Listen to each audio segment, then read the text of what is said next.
geralmente são atribuídos aí a condenações, né? Então o profissional agiu com imperícia e tal. Gostaria que você explicasse esses termos aí para o pessoal que está assistindo a gente.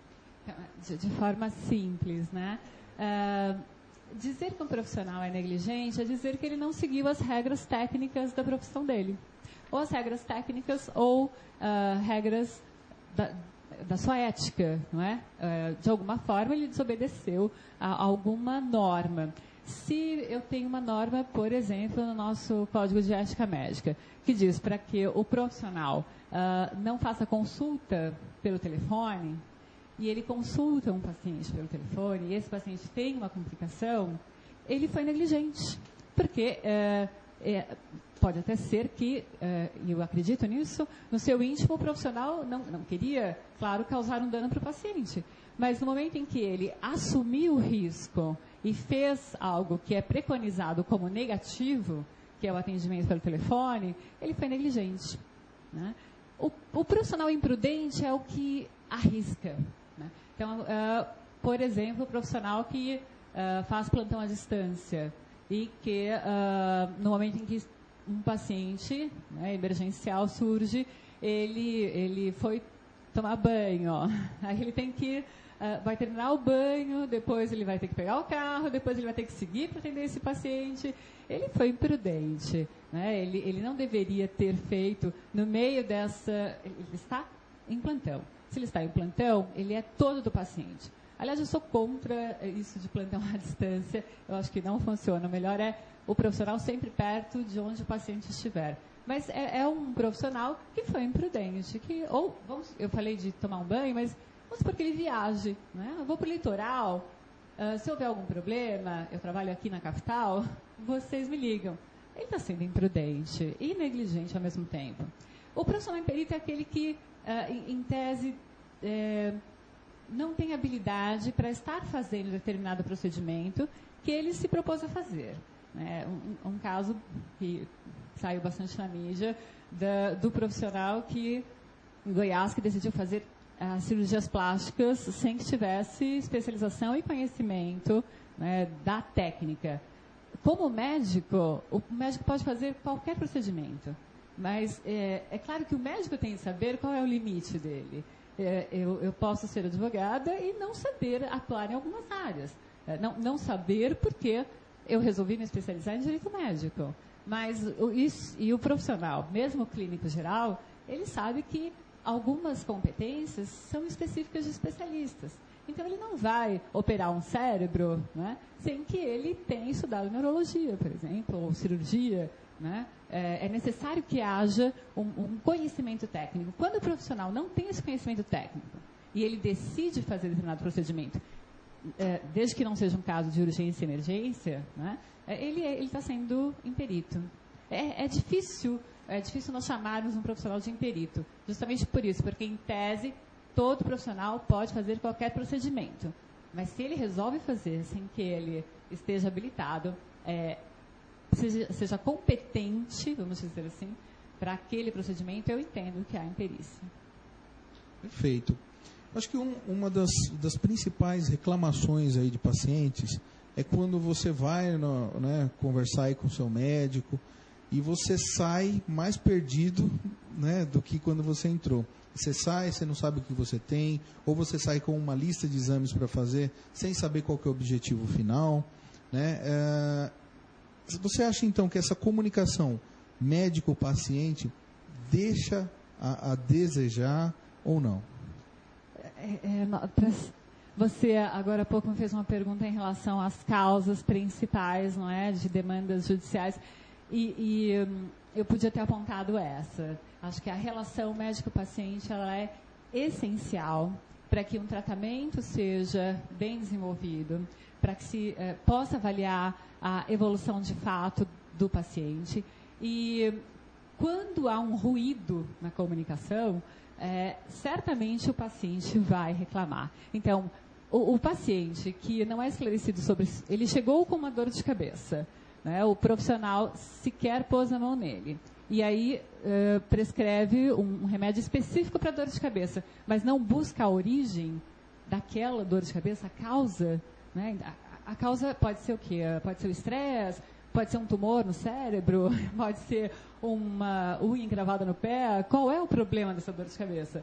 Então, quando o paciente não se sente cuidado e não se sente informado pelo profissional, olha, eu tenho várias hipóteses diagnósticas. Essa série de exames que eu estou pedindo é para justamente descartar algumas hipóteses e chegar à mais próxima. Se o profissional não tem o trabalho de explicar isso para o paciente, nós teremos um paciente insatisfeito com certeza. Com certeza. Então, eu acho, sim, que uma relação mais humanista, ela diminuiria os casos de reclamação. Tanto reclamação oficial, né, então uma reclamação judicial, como reclamações extrajudiciais. Aquela pessoa que só vai até a atendente e diz, nossa, que médico, nem olhou para mim e já me deu um remédio e me mandou embora. Né? Esse crescimento aí que a gente está falando hoje das ações judiciais, né, em cima dos médicos, como é que é visto aí pelos conselhos? Bom, vamos falar do Conselho de Medicina, né? Os conselhos estão bastante atentos a essa questão do aumento de reclamações. No conselho, toda reclamação que um paciente faça, ela é recebida e essa reclamação se torna uma sindicância. Essa sindicância é uma forma de apuração do erro.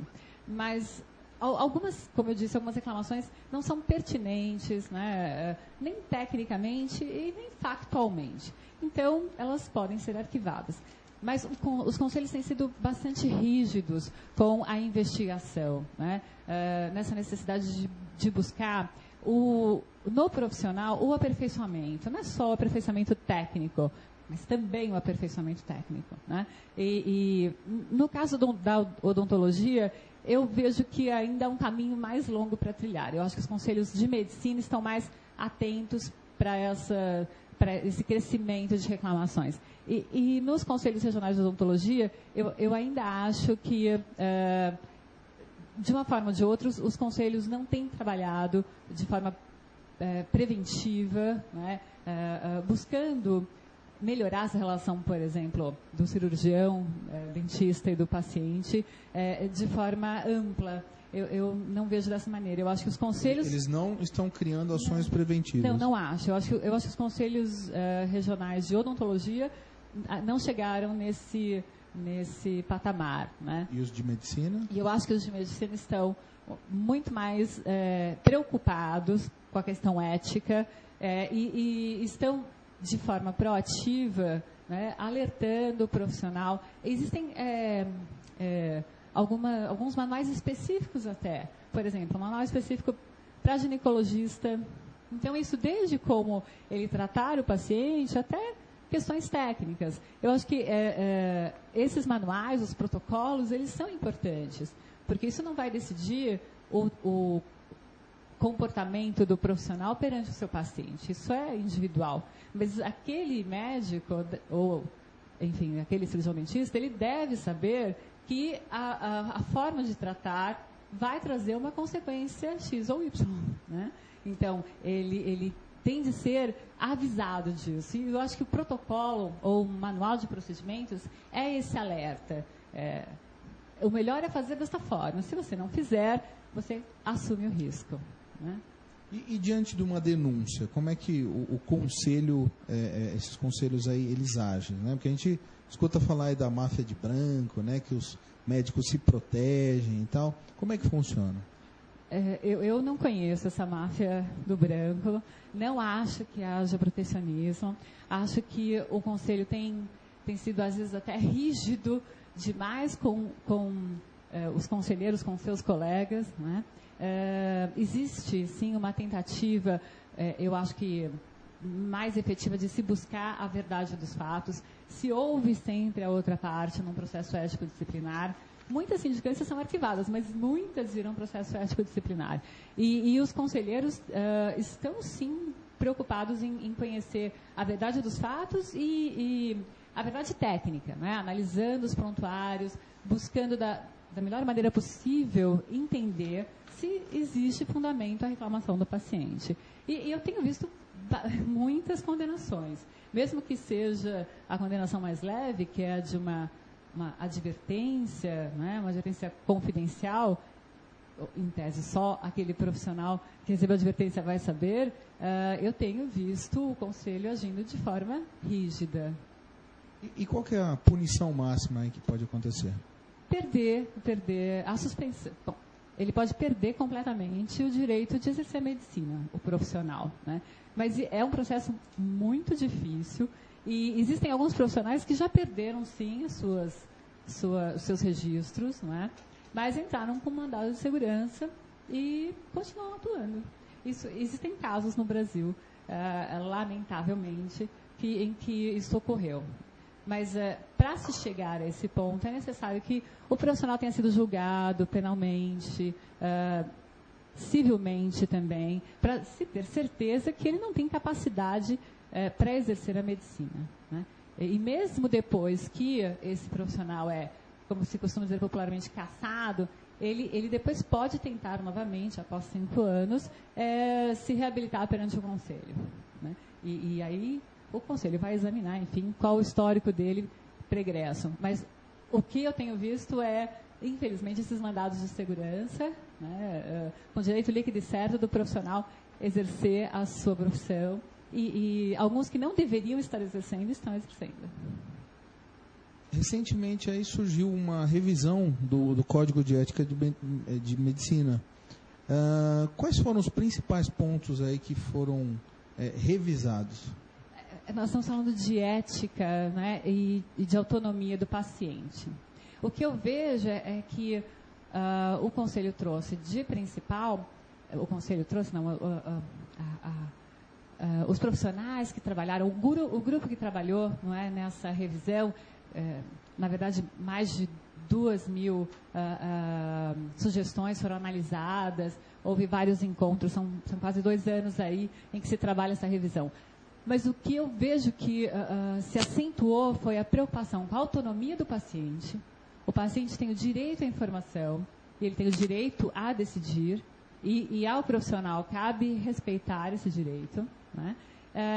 Isso, para mim, se evidenciou nessa revisão. E se evidenciou também a preocupação com as pesquisas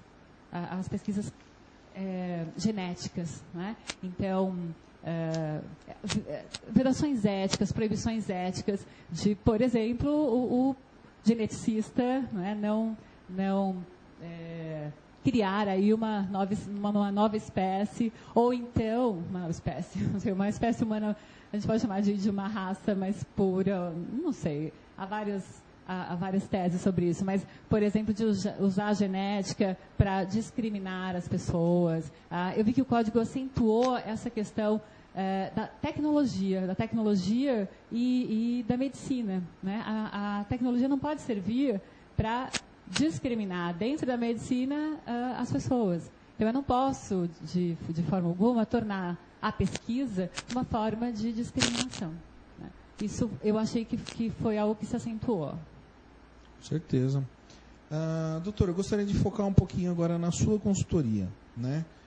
Você é focada bem aí no direito médico, tá? Gostaria que você falasse um pouquinho do seu trabalho. Bom, meu trabalho árduo de 24 horas diárias.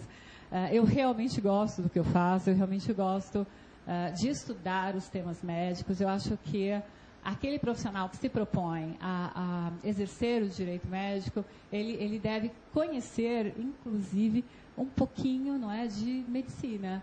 É um profissional que tem de estudar. E se não entender o que aconteceu de fato com o paciente, entre o paciente e o médico, e qual foi a técnica utilizada, ele não vai saber qual é a tese de defesa. Então, no meu dia a dia, né, é algo que eu realmente tenho prazer, eu estudo bastante para que nós façamos as nossas defesas e que essa defesa seja uma defesa justa para o profissional. Claro que, eu vou repetir, eu não quero que nenhum paciente seja vítima de erro médico e não tenha, claro, a sua indenização quando ele, de fato, fizer jus a essa indenização. Mas, a depender da nossa consultoria, a defesa